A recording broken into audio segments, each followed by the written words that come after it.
Hey warriors, someone disrespects you in public. Your blood boils, your fists clench, you're about to unleash hell, and that's exactly when you've already lost. See, most people never learn this, but the person who loses their cool always loses the game. Always. And I'm about to show you why everything you thought about standing up for yourself was actually making you weaker. Look, I get it. You've been told your whole life that you don't back down, that if someone crosses you, you handle it immediately. You make them regret it.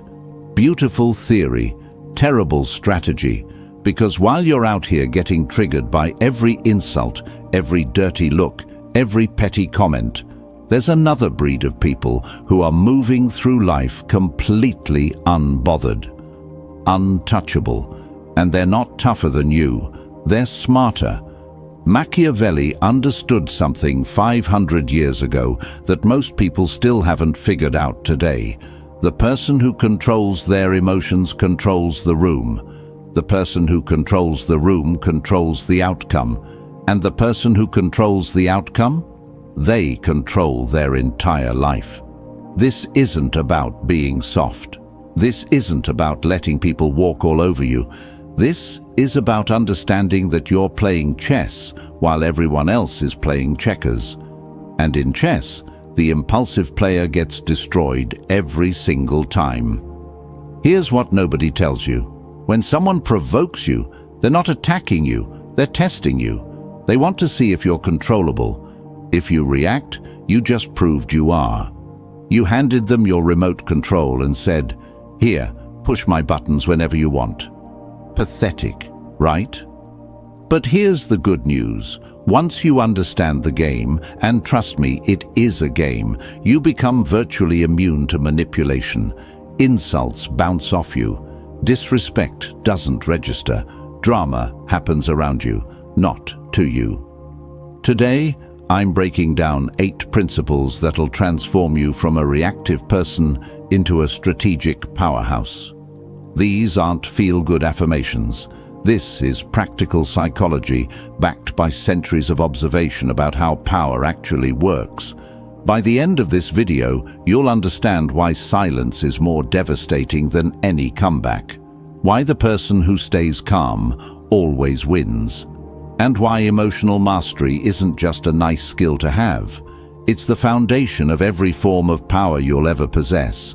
So if you're tired of getting played, tired of losing your composure, tired of giving your power away to people who don't deserve a second of your attention, you're in the right place. Before we begin, I want you to drop this affirmation in the comments. I control my emotions. Let's get into it. Number 1, the illusion of anger as power. Let's start with the biggest lie you've ever been sold, that anger makes you powerful. You see someone getting loud, throwing things, going off on people. And what do you think? Wow, they're not someone to mess with. Wrong. What you're actually watching is someone who's completely out of control. And if they're out of control, they're predictable. And if they're predictable, they're weak. Think about it. When you get angry, what happens? Your heart rate spikes. Your vision narrows. Your prefrontal cortex, the part of your brain that thinks strategically, basically shuts down. You become a caveman with a smartphone. You're operating on pure impulse, and impulse is the enemy of intelligence. Here's the brutal truth. Anger is a leash. The moment you lose your temper, someone else is holding that leash. They pulled it, you barked, and now they know exactly how to control you. Congratulations, you just became their puppet. Society glorifies this, especially in movies. The hero gets mad, snaps and destroys everyone. Feels good to watch, doesn't it? But that's entertainment, not reality. In real life, the person who explodes is the person who gets fired, arrested, divorced, or manipulated into destroying their own life. Machiavelli knew this. He watched princes lose kingdoms because they couldn't control their rage. He saw generals lose battles because one insult sent them charging into obvious traps. The pattern was clear. Emotional reaction equals strategic suicide. Now, I'm not saying you should never feel anger. You're human, not a robot. Anger is a natural response to injustice, disrespect, or threat. But here's the difference between amateurs and masters. Amateurs are controlled by their anger. Masters use their anger as information, then choose their response strategically. There's a massive difference between feeling an emotion and being controlled by it. You can acknowledge that you're angry, sit with that feeling, understand where it's coming from, and then decide, consciously, what to do next. That pause between feeling and action, that's where your power lives. That's the space where transformation happens. Most people skip that pause entirely. They go straight from trigger to explosion. Zero thought, zero strategy, pure reaction. And every single time they do this, they hand their power to whoever pushed their buttons. Because here's what most people don't understand. Real power is quiet. Real power doesn't need to prove itself. Real power sits back, observes, calculates, and strikes when victory is guaranteed, not when emotions are high. The moment you master your anger, you stop being reactive and start being dangerous. And I mean that in the best possible way. You become someone who operates from choice, not impulse. Someone who thinks 3 steps ahead while everyone else is stuck on step 1. Someone who wins because they never lost control in the first place. Drop this affirmation in the comments. Anger serves me, not controls me. Number 2. Understanding human nature. Here's something that'll change your entire perspective. Most people who disrespect you aren't doing it because you did anything wrong. They're doing it because they're afraid. Wild, right? But stay with me. The world is a psychological battlefield, and most people are fighting battles you can't even see. They're insecure about their job, their relationship, their status, their future. They're terrified of being exposed as inadequate. So what do? They try to pull you down to make themselves feel taller. Every insult is a confession. When someone attacks your intelligence, they're insecure about theirs. When they mock your ambitions, they're angry at themselves for giving up on their own. When they disrespect you for no reason, they're desperate to feel powerful because they feel powerless everywhere else. Once you understand this, the game changes completely. You stop taking things personally because you realize it was never about you. You start seeing behavior as a symptom of internal chaos rather than an accurate assessment of your worth. And that perspective shift is everything. This is what Machiavelli meant when he talked about understanding human nature. People operate on fear and self-interest, always. And if you can see past the surface behavior to the underlying motivation, you become almost impossible to manipulate. Let me break down the 3 types of provocateurs you'll encounter. Type 1, the threatened. These people see you as competition. Your success makes them feel inadequate, so they try to sabotage you or diminish your wins. Their disrespect is actually a compliment. You're doing something right.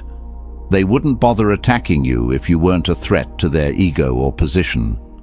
Type 2, the attention seeker. These people provoke you because they're invisible otherwise. They'd rather be hated than ignored. Your reaction is their validation that they matter. Don't give it to them. The moment you engage, you've fed exactly what they're starving for. Type 3, the unconscious reactor. These people are just miserable and spreading it around like a virus. They're not strategic, they're just wounded. They lash out because they're in pain. They're not trying to destroy you specifically. You just happen to be in their blast radius.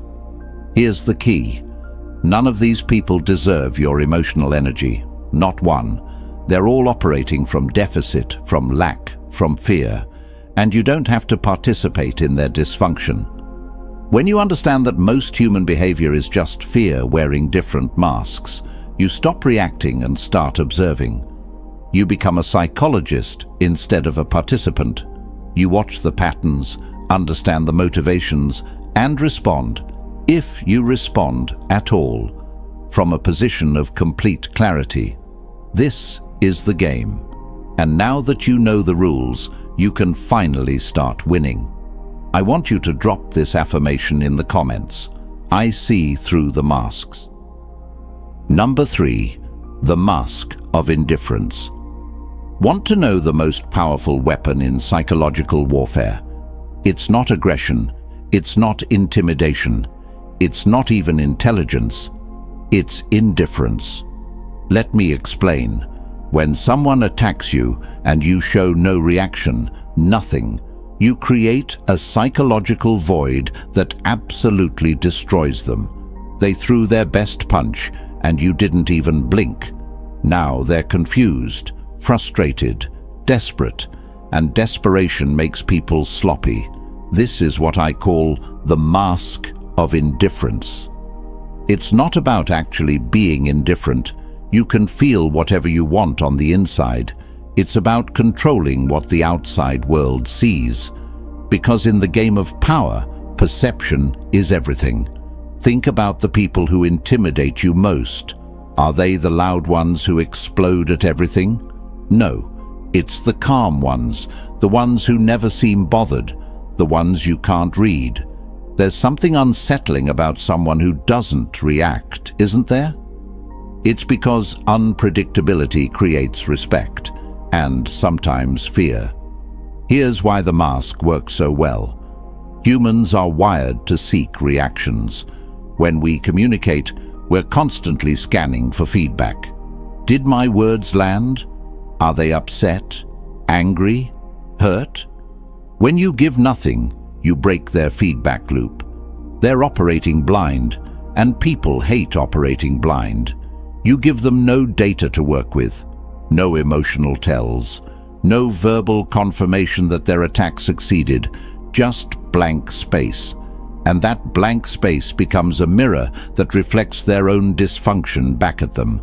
They start questioning themselves. Did I not hit hard enough? Do they not care? Am I not important enough to affect them? That's the power of the mask. It flips the entire dynamic. Suddenly, the person trying to provoke you looks unstable and desperate, while you look composed and powerful. You didn't have to say a word. You just had to show nothing. Now, I'm not saying you should never show emotion. That would make you robotic and disconnected. But when it comes to provocations, insults, and psychological games, emotional neutrality is your shield and your sword. The mask of indifference says, you don't have the power to affect me. I'm operating on a level you can't reach. And that message, delivered silently through your complete lack of reaction, is more devastating than any insult you could throw back. It communicates something profound.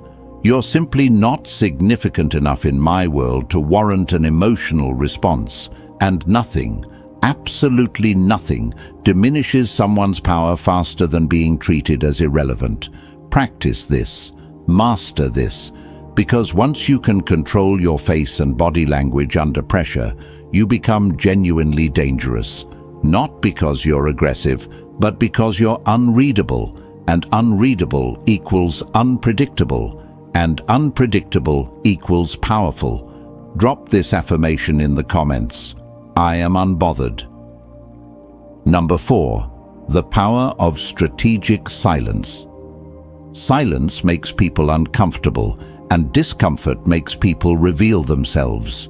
You've probably experienced this. Someone says something provocative, expecting you to react. Instead, you just stare. 5 seconds, 10 seconds. The silence stretches, and suddenly they're backtracking, explaining, filling the void with nervous chatter. They just exposed their hand, and you didn't say a single word.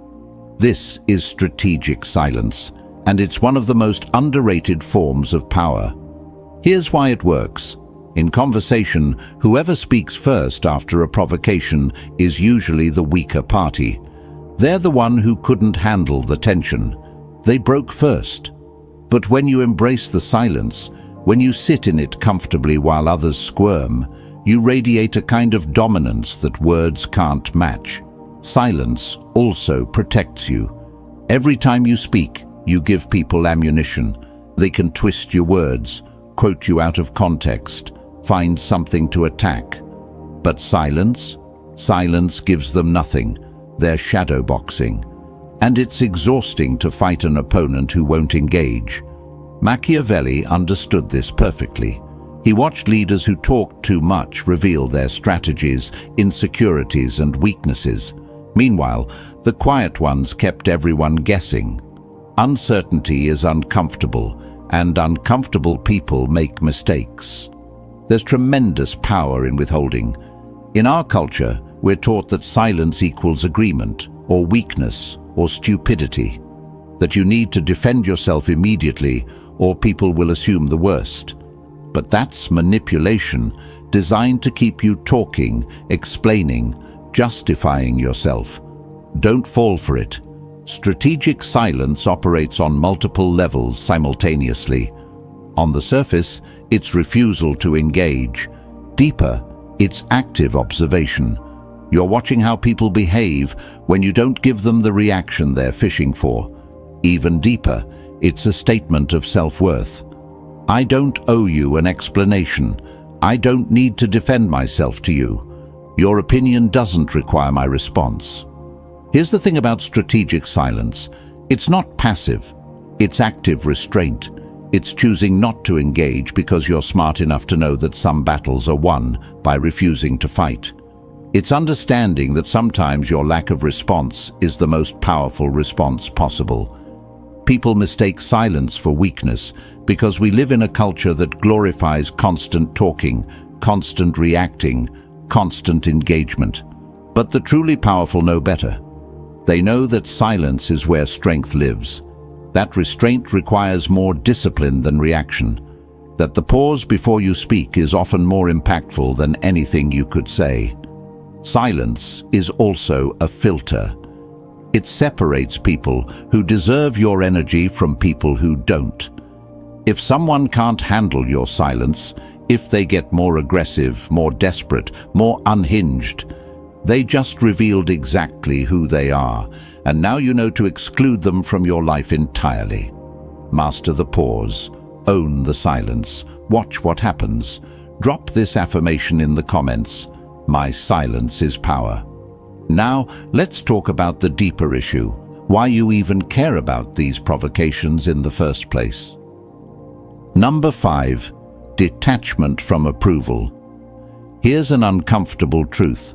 If someone can provoke you, it's because you need something from them. Approval, validation, respect, recognition, something. And that need, that's your weakness. Think about it. When a random stranger insults you on the internet, do you lose sleep? Probably not. But when it's your boss, your family, your peers, suddenly it stings. Why? Because you value their opinion. You need their approval. And that need gives them power over you. This is the trap most people never escape. They spend their entire lives performing for an audience, desperately seeking validation from others. And the problem with external validation is that it's a game you can never win. There's always someone to impress, always someone whose approval you're chasing, always someone who can withdraw that validation and watch you crumble. Machiavelli would call this being a slave. Not in the literal sense, but in the psychological sense. If your peace of mind depends on other people's opinions, you're not free, you're controlled. And control means you're predictable, which means you're weak. Here's the shift that changes everything. Detachment from approval doesn't mean you don't care about anything. It means you stop outsourcing your self-worth to people who didn't give it to you in the first place. Your value isn't determined by whether someone respects you. Your worth isn't based on whether people like you. Your identity isn't shaped by external validation. These things are determined internally, by your own standards, your own values, your own assessment of who you are and what you're building. When you internalize this, really internalize it, something incredible happens. Insults stop landing. Disrespect becomes irrelevant. Someone can mock you, dismiss you, try to diminish you, and you feel nothing, because their opinion literally doesn't matter to your internal scorecard. Now, I'm not saying become a psychopath who cares about nobody. Healthy relationships involve mutual respect and care. But there's a massive difference between valuing someone's perspective and needing their approval to feel okay about yourself. Let me ask you something. What would change in your life if you genuinely didn't need anyone's approval? How differently would you move? What risks would you take? What would you stop tolerating? Who would you stop trying to impress? The answer to those questions reveals how much of your life is currently being controlled by the opinions of others. And I'm willing to bet it's more than you want to admit. Detachment from approval is freedom. It's walking into any room knowing that whether people like you or hate you, respect you or dismiss you, you'll be absolutely fine. Because you're not there for their validation, you're there for your purpose. Once you achieve this level of detachment, you become nearly impossible to manipulate. And that's when real power begins. I want you to drop this affirmation in the comments. I validate myself. Number 6, mastering the inner kingdom. Let's get real for a second. You can learn all the tactics, all the strategies, all the psychological tricks in the world. But if you can't control yourself, none of it matters. This is what Machiavelli really understood. Before you can govern others, you must govern yourself. Before you can control situations, you must control your reactions. Before you can master the external world, you must master your inner kingdom. Your inner kingdom is your thoughts, emotions, impulses, and urges. It's the mental and emotional space inside you where reactions are born. And for most people, this kingdom is in complete chaos. Random thoughts control them, emotions hijack them, impulses drive them. They're not ruling their kingdom, they're being ruled by it. Here's the hard truth: nobody can make you feel anything. I know that sounds wrong, because we're taught that people make us angry or make us upset. But that's a lie. People do things, and then you choose, consciously or unconsciously, how to respond. That choice is where your power lives. Mastering your inner kingdom means developing the discipline to choose your responses instead of being controlled by automatic reactions. It means creating space between stimulus and response. Someone insults you, that's the stimulus. But before you react, there's a gap, a moment. And in that moment, you have the power to choose. Most people never access that gap. They're on autopilot, reacting based on conditioning from childhood, past trauma, insecurity, or just habit. But when you practice self-mastery, you widen that gap. You create room to think, to choose, to respond strategically instead of emotionally. This requires brutal honesty with yourself. You have to ask uncomfortable questions. Why did that comment bother me so much? What insecurity is it touching? Why do I need to prove myself to this person? What am I actually afraid of? These questions aren't fun to answer. They force you to confront parts of yourself you'd rather ignore. But this confrontation is essential, because you can't master what you refuse to acknowledge. You can't control reactions rooted in wounds you won't examine. Self-mastery isn't about suppressing emotions. That's repression, and it backfires. It's about acknowledging emotions, understanding where they come from, and then deciding whether acting on them serves your goals or sabotages them. The person who masters their inner kingdom becomes formidable. They're not tossed around by circumstances. They're not controlled by other people's behavior. They're stable, centered, and focused, regardless of external chaos. This is the foundation of everything. Without self-mastery, you're just learning tricks. With self-mastery, you're building genuine power that no one can take from you. You become the eye of the storm, calm, clear, and unshaken, while chaos swirls around you. Drop this affirmation in the comments. I rule my kingdom. Number 7. Playing the long game. Revenge is a dish best served cold. You've heard that phrase, right? But do you understand why it's true? Because hot revenge, immediate, emotional, impulsive revenge, feels satisfying for about 5 minutes. Then you deal with the consequences. The ruined relationships, the damaged reputation, the legal trouble, the escalating conflict. Feels stupid in hindsight, doesn't it? Cold revenge, strategic revenge, that's a completely different game. That's when you wait, you watch, you gather information, you position yourself, and when the moment is perfect, you move with precision. And your opponent never even sees it coming. This is playing the long game, and it's how real power operates. Most people are trapped in short-term thinking. Someone disrespects them, they need to respond immediately. Someone wrongs them, they need revenge now.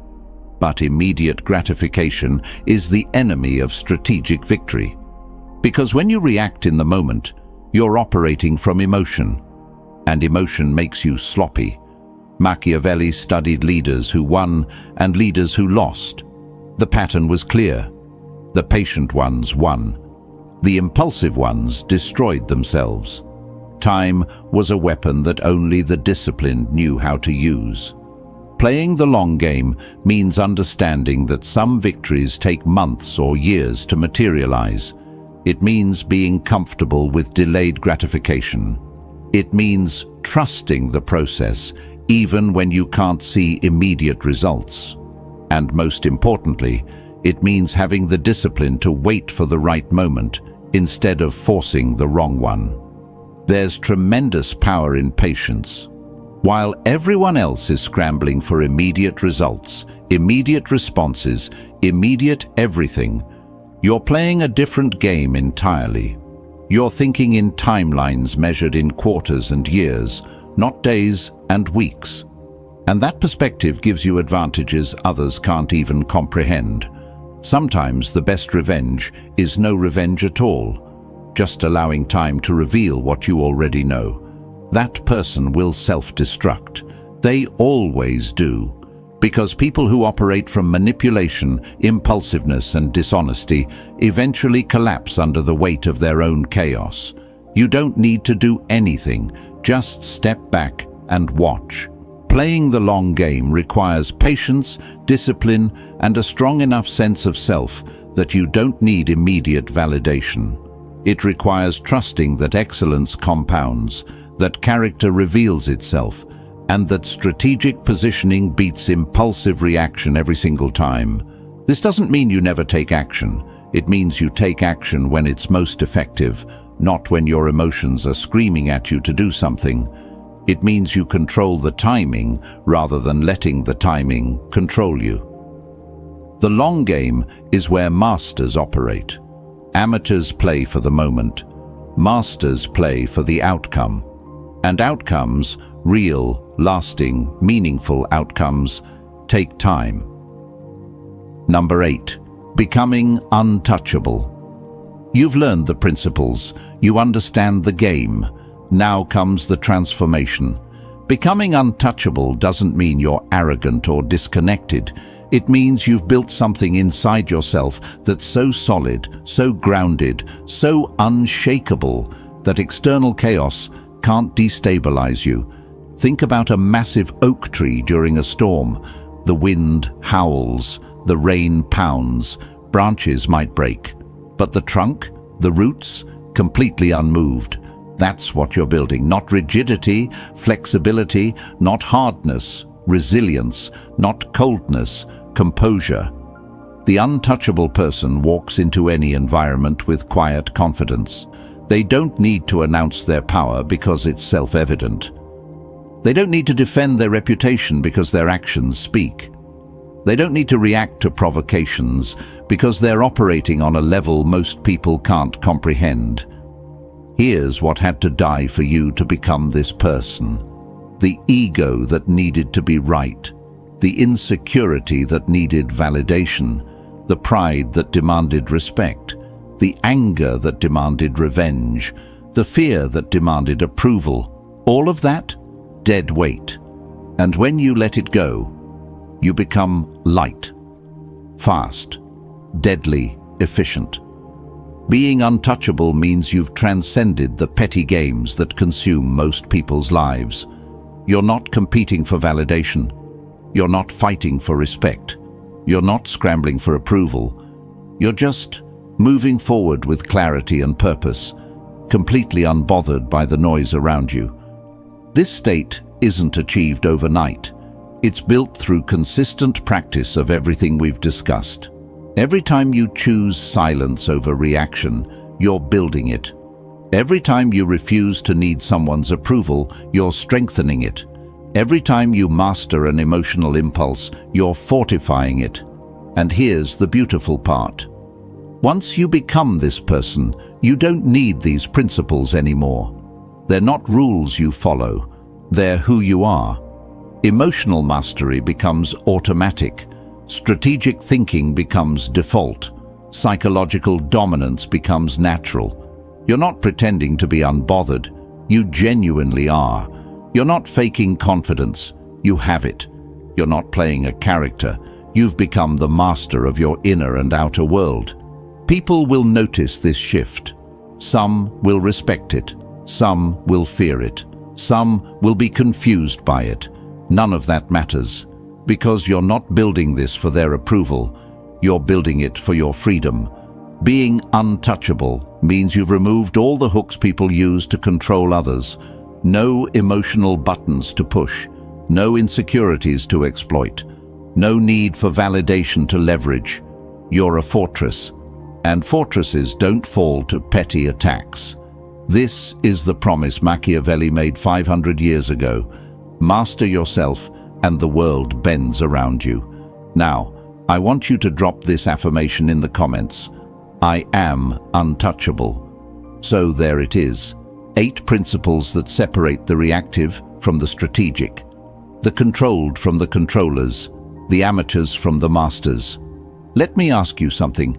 Which person are you right now? Be honest. Are you the one getting triggered by comments, losing sleep over disrespect, letting other people's opinions control your mood? Or are you the one moving through life calm, focused, and completely unbothered by the noise? Because here's the reality, you can't be both. You're either building emotional mastery, or you're being controlled by your emotions. You're either playing the long game, or you're trapped in short-term reactions. You're either becoming untouchable, or you're staying vulnerable. The choice is yours. But understand this, transformation doesn't happen by accident. It happens through conscious decision and consistent practice. You have to actively choose to stop reacting, to start observing, to master your inner kingdom, to play strategically instead of emotionally. This isn't a one-time decision, it's a daily commitment. Every time you feel that surge of anger, that's your test. Every time someone tries to provoke you, that's your opportunity to practice the mask. Every time you want immediate revenge, that's when you remember the long game. You're joining something bigger here, a brotherhood and sisterhood of people who refuse to be controlled, who understand that real power is quiet, strategic, and rooted in self-mastery. People who've decided that emotional reactivity is beneath them. If this video shifted something in you, hit that like button and subscribe to this channel. We're building a team of strategic thinkers, and you need to be part of it. And share this video with someone who needs it. You know someone who's constantly getting provoked, constantly reacting, constantly giving their power away. Send them this. It might change their life. Now go out there and prove it. The world is waiting for the strategic version of you.